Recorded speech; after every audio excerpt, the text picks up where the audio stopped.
Well, that was unfortunate. But you know what? We're on to the Rams. But a quick dissection of that loss, pretty simple. Your quarterback urinated on himself. Bottom line. Sam Darnold cost himself some money yesterday. He went from probably 55 to 50, $52 million on his contract with the 49ers. That was the first time he ever experienced anything like that. Be sure to like and subscribe. We're going to discuss that loss yesterday briefly as we move on to the Rams. Because the score is not reflective of the game. The Vikings missed every opportunity they had. It was one of the more disappointing games I've seen as a Vikings fan in a long time. You didn't go out there and get your ass handed to you by the Lions. You got out there and you peed all over yourself, all over that field. Not the defense. The defense kept that game very close. That was a winnable game well into the third quarter. The inexplicable kicking error by Will Reichert put him on the 40 with 20 seconds left and a timeout so they can just, hop, skip, and jump in there in field goal range. Jesus. Mental errors and missed opportunities. And frankly, your quarterback being in a position that he's never even imagined in his life. That was a playoff atmosphere in every sense of the word. And your quarterback came out and literally shat upon himself. This is not a positive sign. For everyone who was all on board with Sam Darnold, there have been moments this year where myself and one of the kids I used to have would say, we can see him having the blue screen of death. Computer reference to your computer dying out and you have that blue screen. He had it in Jacksonville and he's had it prior. He's had it momentarily at times too in other games. And we've seen it and been able to identify it. And that is the problem.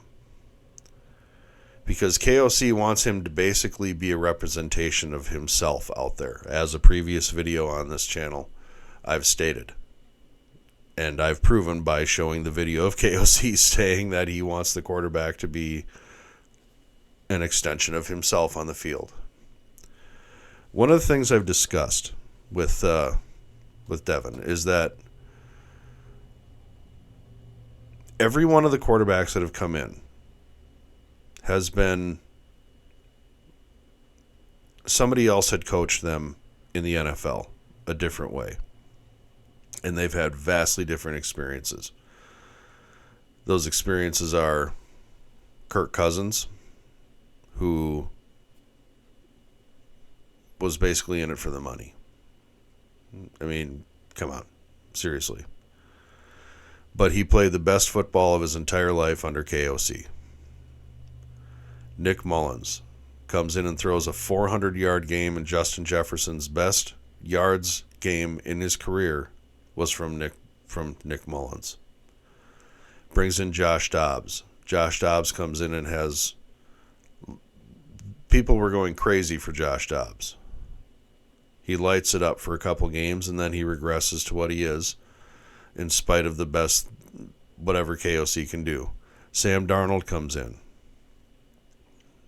Has the best season of his career. Goes into an atmosphere that he's never experienced in his life. Never experienced anything like that in his life. An NFL playoff type atmosphere. Everything on the line. National TV audience. No other game interrupting you. You are it, baby. And he peed himself. There were so many bad throws. Bad throws, just straight up lousy throws. The first one that had got me really worried is a throw. I want to say it was on first down.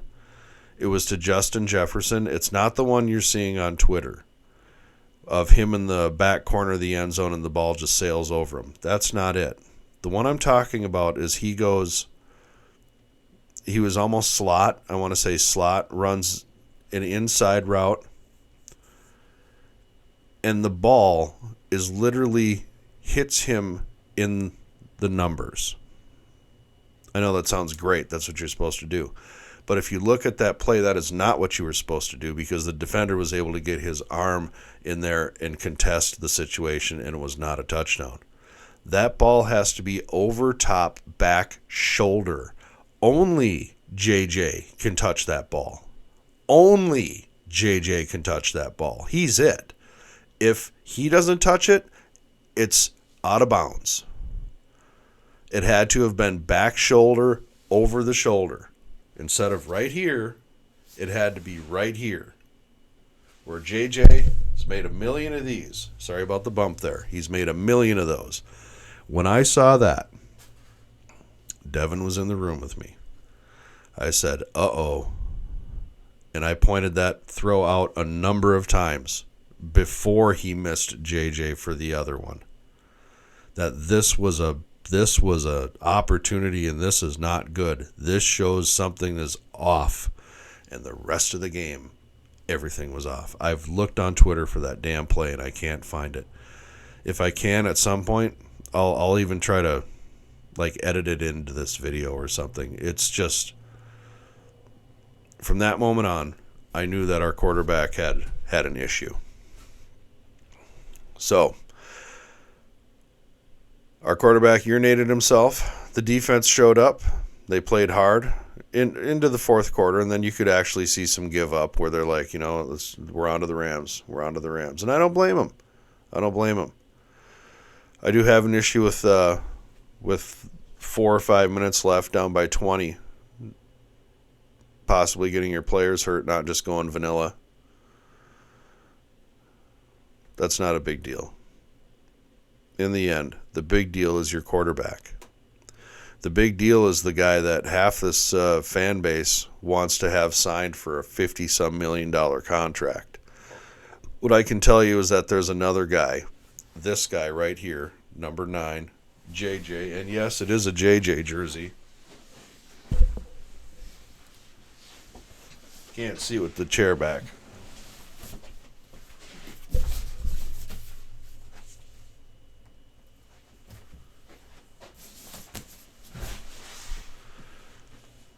He's ready to roll. I have video of him at the Packers game. I can't seem to find it right now, but I'll keep looking. And if I can, I'll splice it in. But my point is, we can pay $50 million a year for Sam Darnold, who we just saw have his first playoff experience, and it wasn't good. Next week, he can redeem himself. Through the entire playoffs, he can completely redeem himself. He really can, and in my eyes, too. I'm just saying that at this moment, he cost himself some money and made it a lot easier decision for the Minnesota Vikings on what they're going to do with this quarterback. Franchise tag and trade. Because you have a quarterback on a rookie deal that you definitely need, because as we were discussing during the game, what are you going to do? Are you going to let Grenard go? Van Ginkel go? Cashman go? Murphy go? These are good players on your defense, and you can't afford to let all of them go, because there is no way you're in this situation that you were last night. You're not in that position without that defense.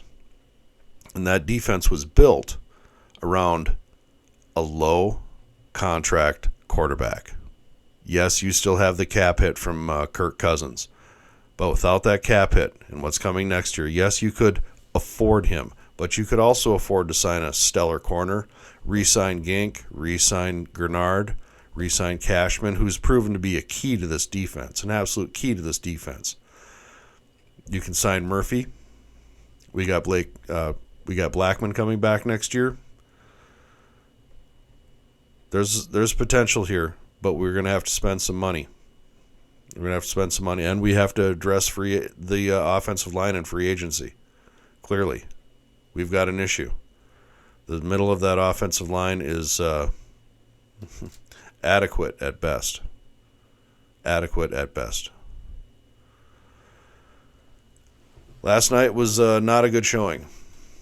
Sam, you have an opportunity to redeem yourself, and you really do. Going in against the Rams, it's not going to be nearly as hostile as Detroit was. Not nearly as hostile. And if you beat them, maybe you go back to Detroit. And maybe you don't urinate down your own leg. That's my hope. Because we've already had that experience. His name was Kirk Cousins. I want a different experience. I want to win. And I want a young quarterback to win with. You'll see his picture as the thumbnail for this, because he looked pissed. Last night, he looked pissed off. And I can't blame him. I was agitated. So, with that, I do appreciate you swinging in. And we are on to the Rams. Bad quarterback game. Needs to move on. Move forward. We're on to the Rams. Los Angeles, here we come. Thank you.